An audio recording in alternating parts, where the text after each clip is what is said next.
देख रहे हैं सुदर्शन न्यूज।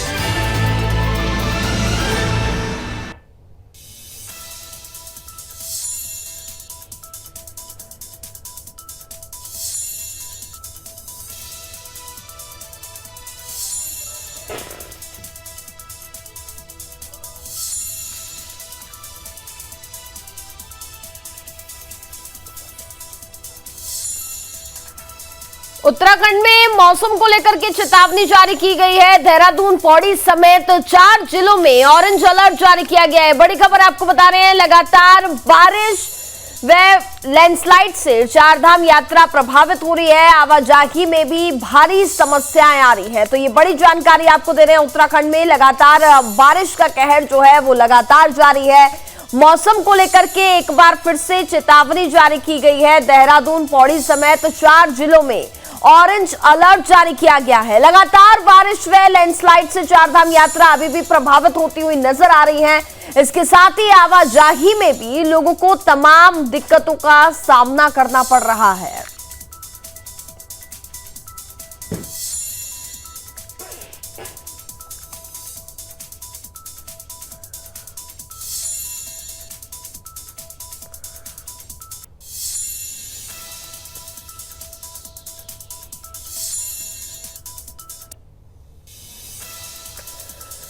एक और बड़ी खबर आपको बता दें, देवभूमि में दर्दनाक हादसा हुआ। कांवड़ियों को कार ने जोरदार टक्कर मारी। कतार में चल रहे थे कांवड़िए और 2 की हालत काफी ज्यादा गंभीर बताई जा रही है और फिलहाल अस्पताल में इलाज जारी है। ये बड़ी जानकारी आपको दे रहे हैं, जहां देवभूमि में दर्दनाक हादसा हो गया है, जहां एक और कांवड़ियों की यात्रा चल रही है। इस दौरान कांवड़ियों को कार ने जोरदार टक्कर मारी है और कतार में बताया जा रहा है कि सभी कांवड़िए चल रहे थे। इस दौरान यह हादसा हुआ और 2 कांवड़ियों की हालत काफी ज्यादा गंभीर बताई जा रही है। साथ ही यहां पर अस्पताल में उनका इलाज चल रहा है।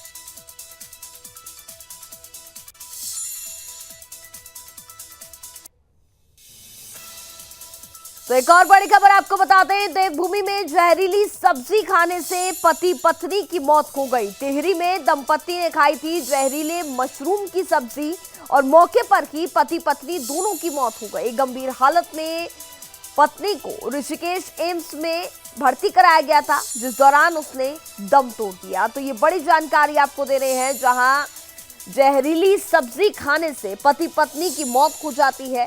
टिहरी ने दंपति में बताया जा रहा है कि जहरीली मशरूम की सब्जी जो थी वो खाई थी और मौके पर ही पति की तो मौत हो जाती है, लेकिन वहीं गंभीर हालत में पत्नी को अस्पताल में भर्ती कराया जाता है। ऋषिकेश एम्स में उसको भर्ती कराया जाता है और वहीं महिला ने अस्पताल में दम तोड़ दिया।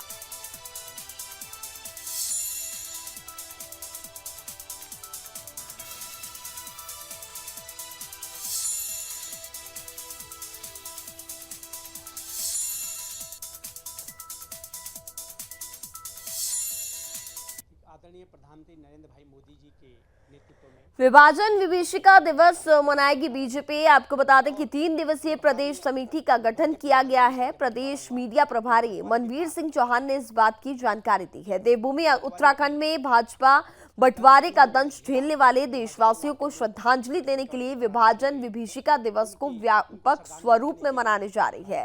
प्रधानमंत्री नरेंद्र मोदी के नेतृत्व में 14 अगस्त को होने वाले इन कार्यक्रमों को प्रदेश में क्रियान्वयन के लिए 3 सदस्यीय प्रदेश समिति का गठन किया गया है। इस बीच प्रदेश मीडिया प्रभारी मनवीर सिंह चौहान ने जानकारी देते हुए बताया है कि प्रदेश अध्यक्ष महेंद्र भट्ट के निर्देशों पर प्रदेश महामंत्री श्री राजेंद्र बिष्ट को इस समिति का संयोजक बनाया गया है और समिति में ये संयोजक के रूप में श्री गोविंद पिलखवाल और साथ ही श्री नलीन भट्ट के अतिरिक्त जिले स्तर पर भी इसी तरह की 3 सदस्यीय समिति इस कार्यक्रम को व्यापक बनाने के लिए शीघ्र ही गठित की जाएगी। चौहान ने बताया कि प्रधानमंत्री नरेंद्र मोदी ने उन सभी लोगों को श्रद्धांजलि देते हुए सभी लोगों को याद किया जिन्होंने विभाजन के दौरान अपनी जान गंवाई थी। साथ ही हमारे इतिहास के उस दुखद दौर के पीड़ित सभी लोगों की सहनशीलता और साथ ही धैर्य की भी सराहना की है। उन्होंने कहा कि पार्टी का मत है कि देश के बंटवारे के दर्द को कभी भुलाया नहीं जा सकता। मारे गए उनको श्रद्धांजलि देने के लिए भारतीय जनता पार्टी पूरे देश भर में ठीक आदरणीय प्रधानमंत्री नरेंद्र भाई मोदी जी के नेतृत्व में जब से केंद्र में भारतीय जनता पार्टी की सरकार आई है और जब हमारे दुर्भाग्यपूर्ण हमारे देश का जब बंटवारा हुआ, उस बंटवारे के बाद बंटवारे की दंश जिन लोगों ने झेला, जो हजारों लाखों लोग उस बंटवारे के दौरान मारे गए, उनको श्रद्धांजलि देने के लिए भारतीय जनता पार्टी पूरे देश भर में विभाजन विभीषिका स्मृति दिवस के रूप में इसको व्यापक रूप से मनाने जा रही है। इसके तहत हमारे प्रदेश में 3 सदस्यीय एक टीम बनाई गई है अपने प्रदेश महामंत्री राजेंद्र बिष्ट जी के नेतृत्व में, संयोजकत्व में, और इसी प्रकार से जिले और मंडल स्तर पर भी 3 सदस्य समिति का गठन किया जाएगा। और इस कार्यक्रम के तहत मौन जुलूस निकाल करके और ऑडिटोरियम फिल्म दिखा करके बंटवारे के दौरान जो लोग मारे गए उनकी स्मृति में उनको श्रद्धांजलि दी जाएगी। आदरणीय प्रधानमंत्री नरेंद्र भाई मोदी जी के नेतृत्व में जब से केंद्र में भारतीय जनता पार्टी की सरकार आई है और जब हमारे दुर्भाग्यपूर्ण हमारे देश का जब बंटवारा हुआ, उस बंटवारे के बाद उत्तराखंड में शनिवार को सांसद और पूर्व मुख्यमंत्री डॉक्टर रमेश पोखरियाल निशंक ने विजय कॉलोनी स्थित आवास पर उत्तराखंड के सीएम पुष्कर सिंह धामी से मुलाकात की और इस दौरान सीएम धामी और पूर्व मुख्यमंत्री डॉक्टर रमेश पोखरियाल के बीच काफी अहम बातचीत हुई और काफी देर तक ये बातचीत चली। दोनों के बीच कई समस्यायिक मुद्दों पर बातचीत की गई, साथ ही उत्तराखंड के विकास को लेकर के भी यहाँ पर चर्चा की गई।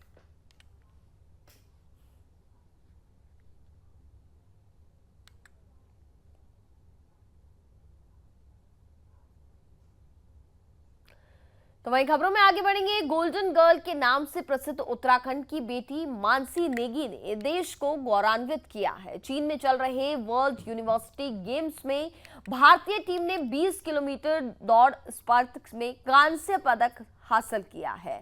वहीं उत्तराखंड की बेटी मानसी नेगी को उत्तराखंड के सीएम पुष्कर सिंह धामी ने चीन में हो रहे वर्ल्ड यूनिवर्सिटी गेम्स 2023 में उत्तराखंड की बेटी मानसी नेगी को 20 किलोमीटर वॉक रेस टीम स्पर्धा में कांस्य पदक जीतने पर शुभकामनाएं दी। इस दौरान सीएम धामी ने कहा कि आपकी इस उपलब्धि पर पूरा देश गौरवान्वित है, उज्जवल भविष्य के लिए अनंत शुभकामनाएं। वहीं मानसी के कोच और साथ ही प्रभारी खेल अधिकारी पौड़ी अनूप बिष्ट ने कहा कि मानसी ने अपने बेहतर प्रदर्शन से पूरे देश का नाम रोशन किया। उन्होंने पूरी भारतीय टीम की पदक जीतने पर बधाई दी और बताया कि प्रतियोगिता 8 अगस्त तक होगी और मूल रूप से चमोली जनपद के मझौटी गांव की रहने वाली Mansi Negi lovely professional university से स्नातक की पढ़ाई कर रही है।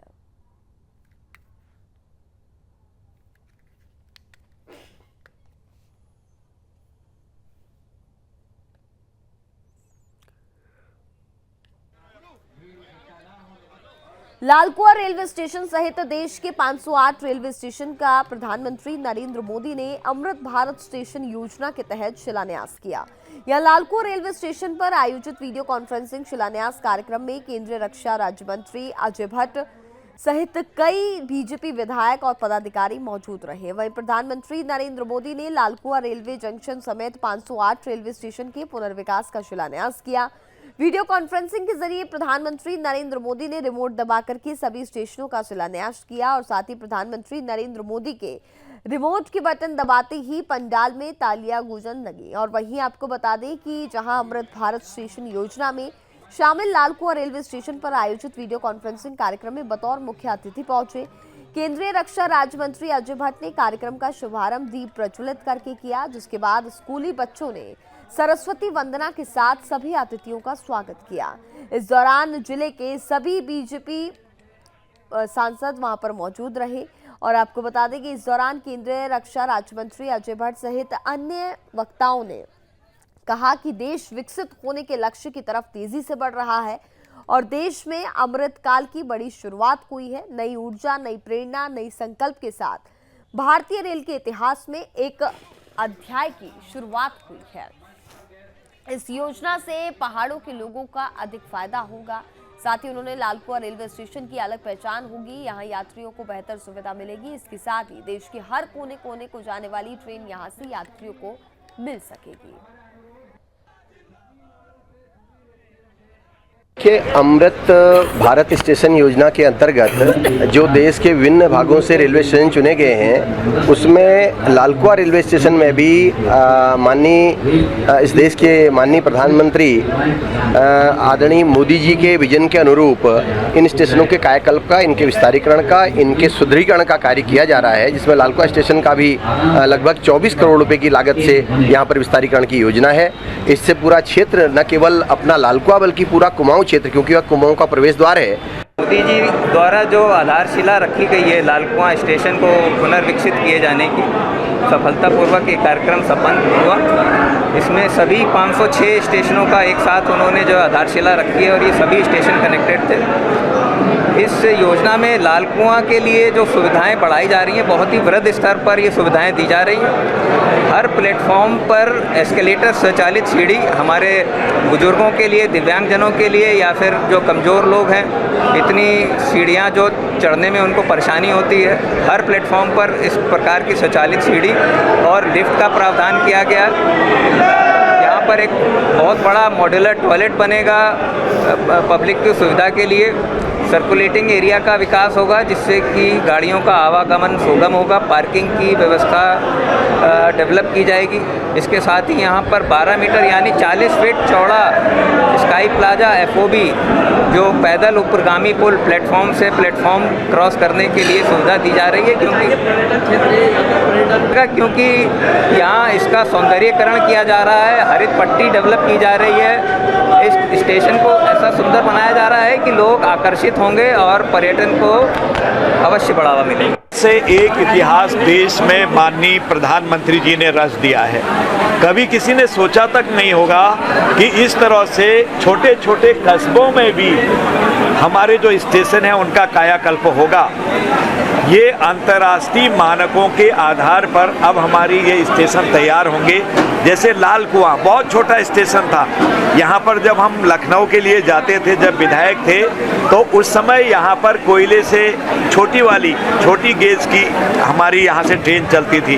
आज इसका कायाकल्प हो रहा है। जो इंटरनेशनल मानक है, जो लंदन का है, जो अमेरिका का है, जो हमारे चाइना का होगा या हमारे जापान का होगा, फ्रांस का होगा, इटली का होगा, बड़े देशों का वही मानक आज हमारे यहाँ पर लगाए जा रहे हैं। उनका श्री गणेश हो गया है, कुछ दिनों में बन के ये तैयार हो जाएगा। ये भी 508 स्टेशन की पहली खेप है।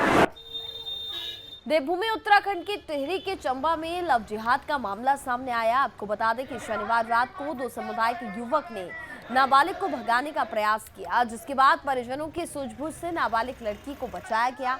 वहीं जिसकी सूचना मिलते ही बजरंग दल, विश्व हिंदू परिषद, रक्षा दल ने गब्बर सिंह चौक पहुंच करके धरना प्रदर्शन करते हुए विरोध जताया। इस दौरान व्यापारियों ने व्यापारियों का वहां पर बाजार भी बंद करवा दिया गया। साथ ही विश्व हिंदू परिषद के पूर्व जिला अध्यक्ष सूरम तोपवाल ने कहा कि सरकार को इनके खिलाफ कार्रवाई करनी चाहिए, क्योंकि पहाड़ों में ये लोग रोजगार करने नहीं आ रहे बल्कि हमारी बहन बेटियों को भगाने आ रहे हैं।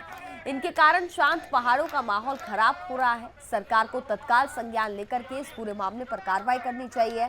विश्व हिंदू परिषद की जिला अध्यक्ष यशपाल सजवान ने कहा कि जिहादी मानसिकता के लोग और असामाजिक तत्वों की तरफ से सोची समझी साजिश के तहत लव जिहाद चला रहे हैं। छोटी छोटी बच्चियों को भगाने का यहाँ पर प्रयास कर रहे हैं।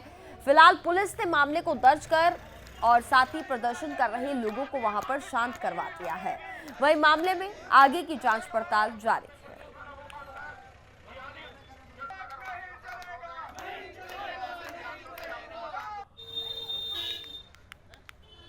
एक नाबालिग लड़की 14 साल की लड़की को बैला फुसलाकर उसके साथ असली चेट कर रहा था और उसको कमरा बुक कराने की बात करके उसको भगाने के चक्कर में था।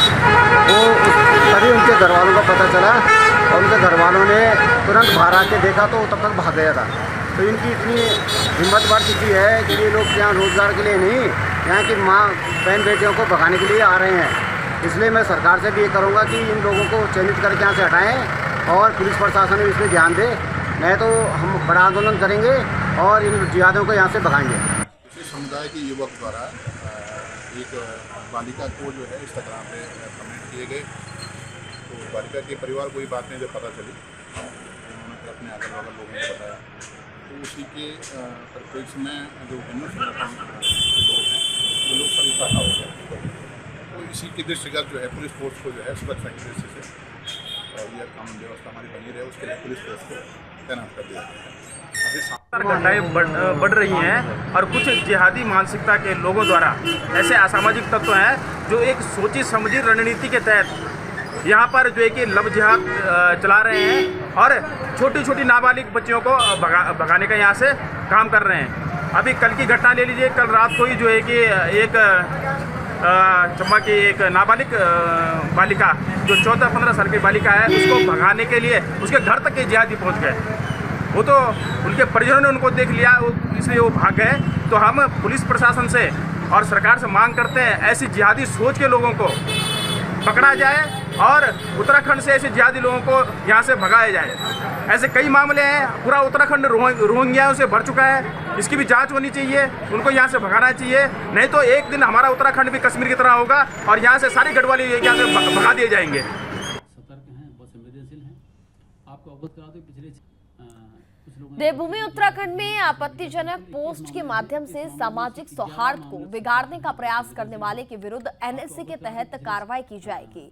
आपको बता दें कि बीते कुछ समय पहले सामाजिक सौहार्द को बिगाड़ने का प्रयास करते हुए कुछ अराजक तत्वों की तरफ से सोशल मीडिया के माध्यम से भ्रामक खबरें और आपत्तिजनक वीडियो पोस्ट की गई, जिसके बाद जनपद पुलिस ने संवेदनशील मुद्दों पर सतर्क दृष्टि रखते हुए सोशल मीडिया पर भ्रामक खबरें और साथ ही आपत्तिजनक पोस्ट करने वाले व्यक्तियों के विरुद्ध 21 अभियोग पंजीकृत किए गए, जिनमें से 11 अभियोग सांप्रदायिक सौहार्द को बिगाड़ने वाले वक्तव्य और साथ ही वीडियो प्रसारित करने के संबंध में है।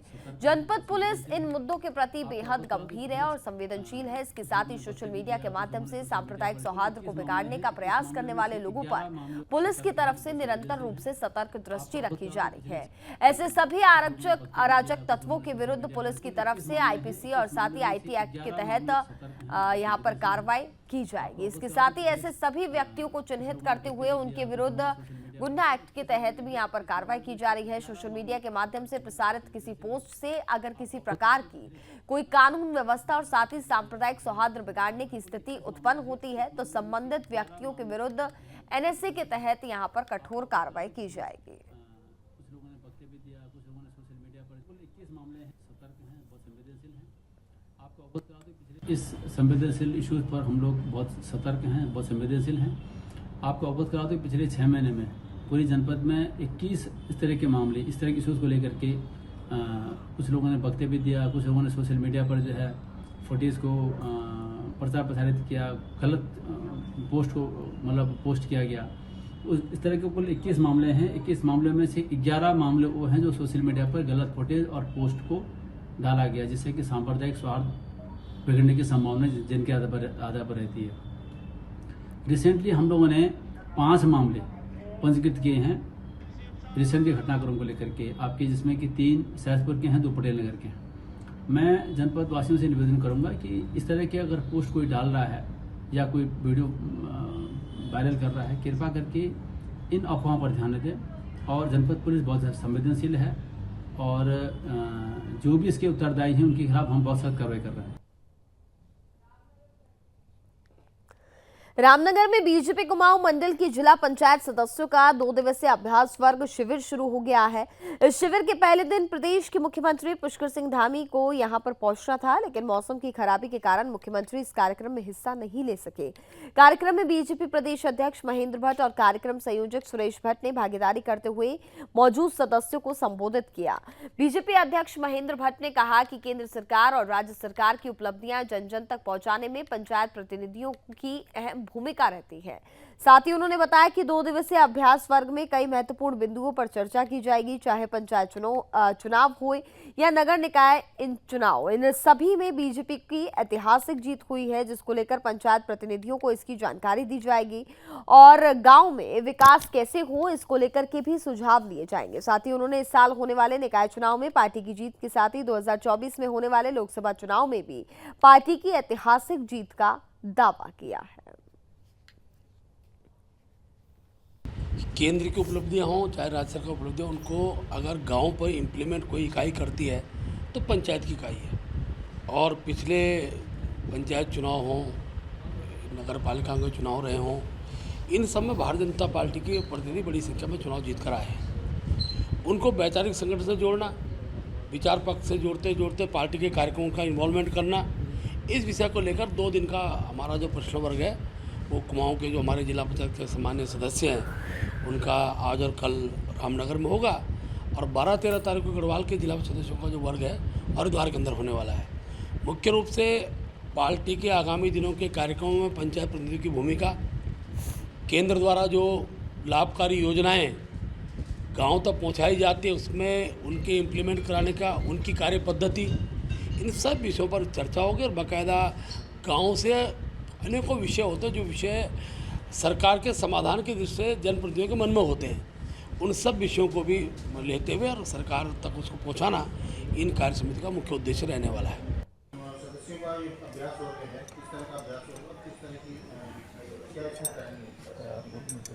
भारतीय जनता पार्टी से जुड़े हुए भारतीय जनता पार्टी के जो भी समर्थित जिला पंचायत में चुने हुए जो सदस्य हैं उनका आज से लेकर कल तक ये अभ्यास वर्ग प्रशिक्षण वर्ग है 24 घंटे का।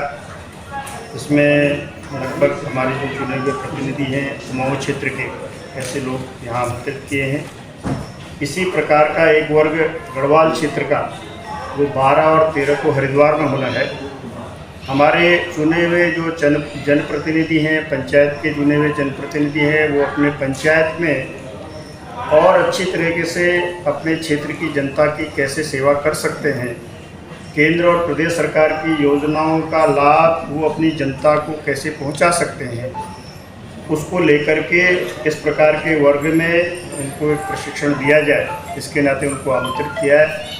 आज के प्रशिक्षण वर्ग में हमारे बीच में हमारे प्रदेश अध्यक्ष, प्रदेश के महामंत्री ये यहाँ पहुँच चुके हैं। मुख्यमंत्री जी को भी आना था लेकिन शायद मौसम की गड़बड़ के कारण देहरादून में वहाँ से चलना उनके लिए कठिन हुआ है, लेकिन वर्ग हमारा प्रारंभ हो रहा है। कुल मिलाकर के भारतीय जनता पार्टी, जिसको हम कैडर बेस पार्टी कहते हैं, दुनिया की सबसे बड़ी पार्टी आज बनी है, तो उसके पीछे इस प्रकार के प्रशिक्षण वर्ग, अभ्यास वर्गों की भूमिका है, जिससे कार्यकर्ता एक अच्छा कार्यकर्ता बनकर, एक अच्छा वैचारिक कार्यकर्ता बनकर अपने कार्य को और अच्छे तरीके से वो कैसे कर सकता है, इसी के लिए इस प्रकार के प्रशिक्षण वर्ग किए जाते हैं। और ये प्रशिक्षण वर्ग आज से हमारा प्रारंभ हो रहा है। उत्तराखंड राज्य के जिला उधम सिंह नगर की खटीमा में उप जिलाधिकारी रविंद्र सिंह बिष्ट को नगर पालिका परिषद के अंतर्गत कार्यरत पर्यावरण मित्रों ने एक ज्ञापन दिया है। इस दौरान आपको बता दें कि यहां पर उन्होंने अनुरोध किया है कि वो पर्यावरण मित्र नगर पालिका परिषद खटीमा के अंतर्गत चलने वाली कूड़ा गाड़ी में ड्राइवर और साथ ही हेल्पर के रूप में कार्य कर रहे हैं। राज्य सरकार के शासनादेश के अंतर्गत 500 रुपये प्रतिदिन करना होगा। और साथ ही आपको बता दें, लेकिन ठेकेदार की तरफ से पर्यावरण मित्रों को ड्राइवर के रूप में कार्य करने के लिए 8,000 प्रति महीना और हेल्पर को 7,000 प्रति महीना व साथ ही ई रिक्शा चालक को प्रति माह 7,000 रुपये भुगतान किया जाता है। पर्यावरण मित्रों ने अपने जनप्रिय उप जिला अधिकारी खटीमा रविंद्र सिंह बिष्ट ने बताया कि वो लगभग 3 सालों से कार्य कर रहे हैं और उनका पीएफ भी नहीं कटता है। साथ ही और मासिक वेतन काटने का कोई निश्चित समय नहीं है। कभी कभी उनको 2 महीने का वेतन दिया जाता है और वेतन मांगने पर उनका काम से हटाने का भी उनको धमकियां दी जाती हैं। बरसात के दिनों में कूड़ा डालने की व्यवस्था नहीं होने के कारण पर्यावरण मित्रों को अनुपस्थित दिखाया गया और इसके साथ ही उन्होंने अपनी मांग पूरा करने का यहाँ पर आग्रह किया है। सर, ये ज्ञापन हमने दिया अपने कर्मचारियों के जो सैलरी है, माननीय मुख्यमंत्री जी की जो आदेशानुसार सैलरी है वो हमें नहीं मिल पा रही है। हमारे जो ठेकेदार हैं वो लोग बीच में पता नहीं क्या कर रहे हैं, ना ही हमारा ईपीएफ कट रहा है, ना ईएसआई, कोई मेडिकल सुविधा नहीं है हमारे पास। पूरी बारिश निकल गई, ऐसे ही सबने भीगते हुए काम किया है। लास्ट टाइम पे बिल्कुल अभी कुछ ही दिन पहले रेनकोट मिले और वो भी 2-4-6 लोगों को ही मिले, सबको नहीं मिले। उनमें से जिनको मिले और वो ऐसे थर्ड क्वालिटी के रेनकोट थे कि वो एक दिन पहना अगले दिन ख़राब। मेडिकल नाम की कोई भी सुविधा हमारे पास नहीं है। हॉस्पिटल से कूड़ा उठा रहे हैं कर्मचारी, उनको सुई लग जा रही है। हॉस्पिटल की सुई पता नहीं कैसी है, लेकिन उससे उनको कोई मतलब नहीं है, कोई भी, ना ही हमारा नगर पालिका को कोई मतलब है हम लोगों से और ना ही हमारे ठेकेदार को। जो ऊपर से आदेश हैं, सरकार, राज्य सरकार का जो आदेश है वो उसका पालन होना चाहिए। जो 500 रुपये हर पर्यावरण मित्र को मिल रहे हैं वो हमें मिलने चाहिए। ये 300 रुपये मिल रहे हैं हमें, वो भी हमें दे रहे हैं, बाई हैंड कैश देते हैं, ना ही हमारी कोई सैलरी अकाउंट में आती है, ना ही कोई वो है। और अगर हम कुछ कहते हैं तो हमको धमकी मिलती है, हर प्रत्येक कर्मचारी को ये धमकी मिलती है कि ज़्यादा, एक और शब्द जोड़ दिया है कुछ ठेकेदारों ने कि कोई अगर कर्मचारी ऊंचा बोल जाए तो उसे कहते हैं ज़्यादा क्योंकि नगर पालिका के जो पर्यावरण मित्र जो हमारे सफाई कर्मचारी रहते हैं, जो पूरी नगर पालिका क्षेत्र की हमारी सफाई करते हैं, कूड़ा उठाते हैं, जियो के हिसाब से इनको 500 रुपये प्रतिदिन के हिसाब से पेमेंट करना चाहिए, लेकिन इसके द्वारा 300 रुपये ही पेमेंट किया जा रहा है, जो कि गलत है। इसकी मैं जांच करूंगा और इसके खिलाफ सख्त एक्शन लूंगा। कैंप कार्यालय खुलने से क्षेत्र की जनता को प्रत्येक कार्य के लिए सुविधा प्राप्त हो रही है और मुख्यमंत्री महोदय की सोच का ही ये परिणाम है। आपको बता दें कि लगातार जनपद पंचायत की जनता को राजकीय कार्यों और साथ ही आर्थिक सहायता एवं अन्य सहायताओं के लिए कैंप कार्यालय के माध्यम से सहायता प्राप्त हो रही है और इसी कड़ी में कैंप कार्यालय में एक व्यक्ति को घायल होने की सूचना प्राप्त हुई, जिसके बाद जनपद चंपावत के नोडल अधिकारी केदार सिंह ब्रिजवाल ने टनकपुर के पास स्कूटी दुर्घटना में घायल व्यक्ति को चिकित्सालय टनकपुर में भर्ती कराया, जहां व्यक्ति की इलाज चल रहा है।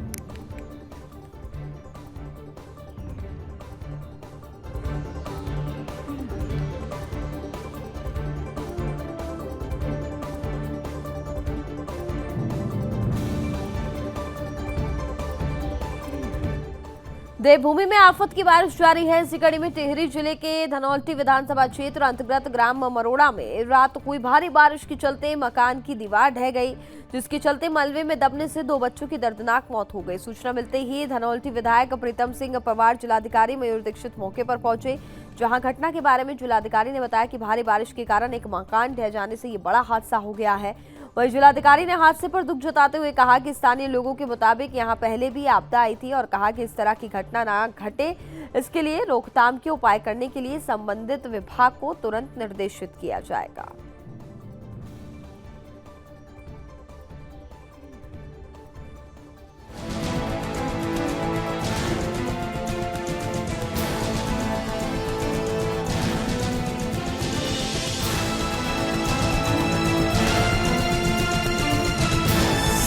आप देख रहे हैं सुदर्शन न्यूज।